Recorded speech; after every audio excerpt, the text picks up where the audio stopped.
सारे लोगों की बैठक हमारे आदरणीय नेता के साथ हो जाएगी। उसके बाद अभी तक बैठक नहीं हुई है, उसके बाद मिल बैठ करके विचार कर लिया जाएगा कि किस हमारे गठबंधन के जो साथी हैं उनको किस सीट पर कौन लोग लड़ेंगे। तो ये जब तय हो जाएगी उसके बाद आपको पता चल जाएगा, फिर आपको हम बता देंगे।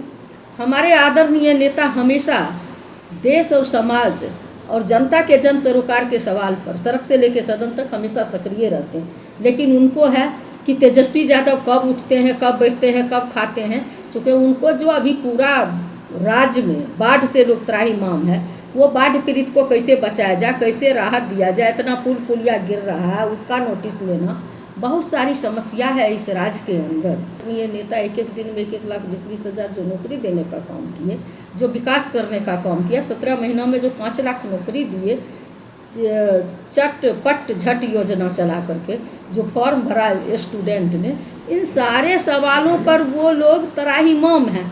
और अब सवाल ये उठ रहा है कि आरजेडी विधानसभा चुनाव जो झारखंड का होने वाला है, वहां पर कितने सीटों पर चुनाव लड़ने वाली है, इस विषय पर चर्चा करेंगे। हमारे साथ मौजूद है आरजेडी की एमएलसी उर्मिला ठाकुर। उर्मिला जी, कितने सीटों पर आरजेडी वहां पर चुनाव लड़ रही है? कितने सीटों का आपको अभी नहीं बता सकती हूँ, चूँकि हमारे जो इंडिया गठबंधन है उसके तहत अभी जो बैठक होनी है, कांग्रेस भी उसमें है, माले भी उसमें है, सीपीआई सीपीएम और जो हेमंत सोरेन जी हैं, सारे लोगों की बैठक हमारे आदरणीय नेता के साथ हो जाएगी।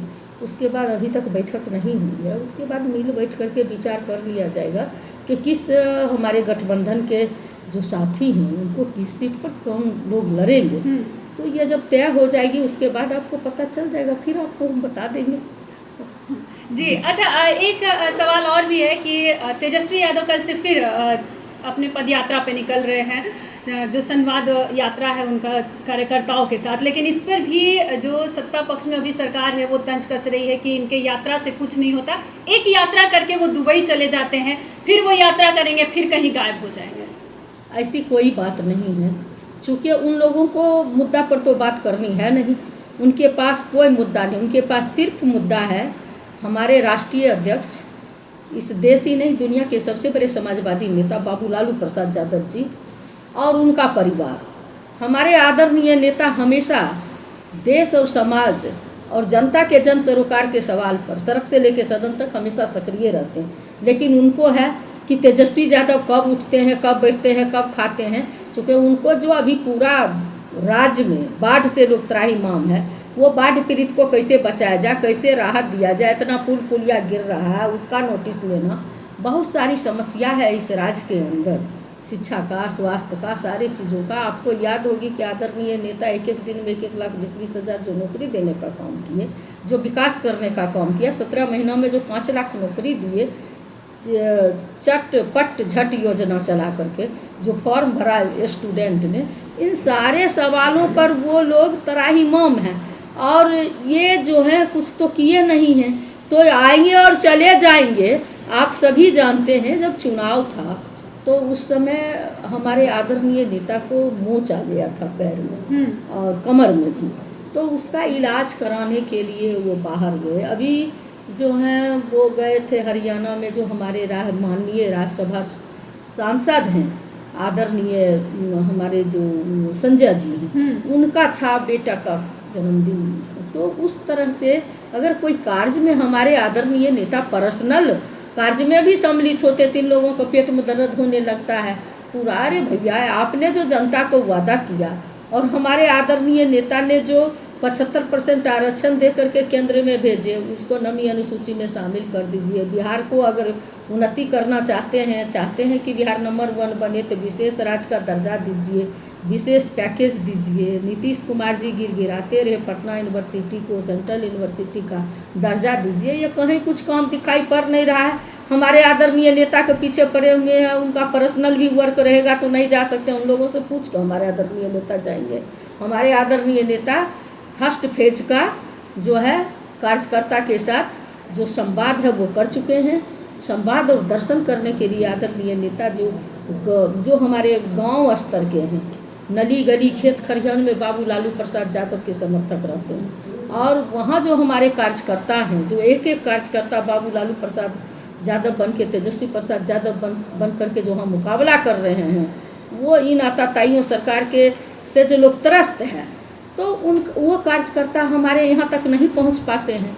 तो उनके लिए आदरणीय नेता जो हैं, कार्यकर्ता संवाद करने के लिए जब जा रहे हैं, तो ये लोग ऐसे ही बोलते हैं, इनको बोलने दीजिए। 2025 में किसी का दाल गलने वाला नहीं है। बिहार का अपना बेटा, अपना भाई, अपना युवा नेता बिहार के विकास के लिए जो है यहाँ की जनता कमर कस चुकी है कि तेजस्वी प्रसाद यादव के ही नेतृत्व में बिहार का विकास होगा। और 25 में तेजस्वी प्रसाद यादव जी आदरणीय हमारे नेता बहुत ही अजब बहुमत से मुख्यमंत्री बनने के लिए जा रहे हैं। अच्छा, उप मुख्यमंत्री जो अभी सम्राट चौधरी हैं, आवास में गए और वहाँ पर वास्तुशास्त्र के अनुसार दीवार उठा रहे हैं, कह रहे हैं कि जो भी आया अभी आधा ही कार्यकाल पूरा कर पाया। तेजस्वी यादव भी आए, आधा कार्यकाल पूरा कर पाए। मतलब उनका जो तंज है वो राजनीतिक तौर पे हो रहा है कि तेजस्वी यादव आधा कार्यकाल पूरा किए 2 बार आए, तो या फिर कुछ और है? देखिए, अंधेरा कायम रहे और मेरा राज चलता रहे। ये लोग जो हैं तंत्र मंत्र वास्तुशास्त्र ये सब पर भरोसा करते हैं। मंदिर मस्जिद गाय गंगा दंगा पर भरोसा करते हैं। ये जो है श्मशान कब्रिस्तान पर भरोसा करते हैं। और हमारे आदरणीय नेता गंगा जमनी जो तहजीब है इस देश का, जो हमारा भाईचारा है, जो अमन चैन और शांति है, उस पर भरोसा करते हैं। हमारे आदरणीय नेता भी देवी देवता की पूजा करते हैं, हम लोग भी करते हैं। लेकिन ये कह देना कि उनका कार्यकाल पूरा नहीं हुआ, उनका कार्यकाल कैसे पूरा होगा? उनका कार्यकाल, आप लोग जो है जो सत्ता की मलाई खाने वाले लोग हो, तो इस देश ही नहीं दुनिया का सबसे बड़े समाजवादी नेता बाबू लालू प्रसाद यादव जी को कोई झुका सका है? और इन कितने बार जेल और फांसी देंगे तो झुक जाएंगे? तो माननीय जो जिनके साथ हैं पलटू चाचा के साथ, तो इन लोगों का डर नहीं है? सीबीआई, इनकम टैक्स और अपने ईडी के माध्यम से डरा धमका करके सत्ता चला रहे हैं, तो तब ना हमारे नेता का जो है कार्यकाल पूरा नहीं हुआ।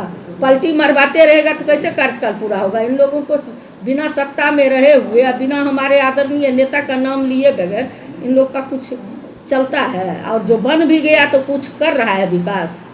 गिरिराज सिंह जो है केंद्रीय मंत्री, वो हिंदू स्वाभिमान यात्रा निकाल रहे हैं। अब यात्रा पे यात्रा निकल रहा है, उनका भी एक यात्रा है। क्या हिंदू जगह हुआ है ऐसा, मतलब क्या आपको लग रहा है?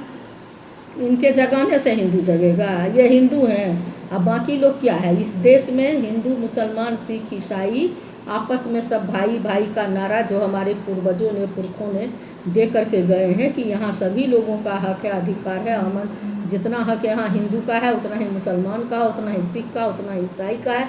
ये भारत सबों का है, ये देश सबों का है, ये राज्य सबों का है। इसलिए इनके राग अलापने से, इनके बरबोलापन कहने से जनता इनके झांसे में, अब बिहार की जनता झांसे में आने वाली नहीं है। अब बिहार की जनता सिर्फ और सिर्फ तेजस्वी जी को मुख्यमंत्री बनाएगी, चाहे कोई भी ये कुछ भी निकाल लें। चलिए देखिए, बिहार विधानसभा चुनाव भी होने वाला है 2025 में। अब इसे लेकर भी तमाम पार्टियां जो है अपने अपने तरीके से यात्राएं निकल रही है। एक तरफ प्रशांत किशोर हैं जो लगातार पिछले 2-3 साल से यात्रा कर रहे हैं, वो भी अपनी पार्टी का गठित कर चुके हैं। साथ में वो कह रहे हैं कि जो 243 सीट है उस पर भी वो चुनाव लड़ेंगे। तेजस्वी यादव जो नेता प्रतिपक्ष है वो भी यात्रा निकाल रहे हैं। अब गिरिराज सिंह द्वारा भी यात्रा निकाला जा रहा है। सवाल बहुत तरह के थे जिस पर हमने बातचीत की, और आरजेडी की जो एमएलसी है उर्मिला ठाकुर, ये बेबाकी से हर सवालों का जवाब देते नजर आई। आपका क्या कुछ कहना है? आप भी हमारे साथ साझा करें और देखते रहे आगाज फर्स्ट न्यूज़।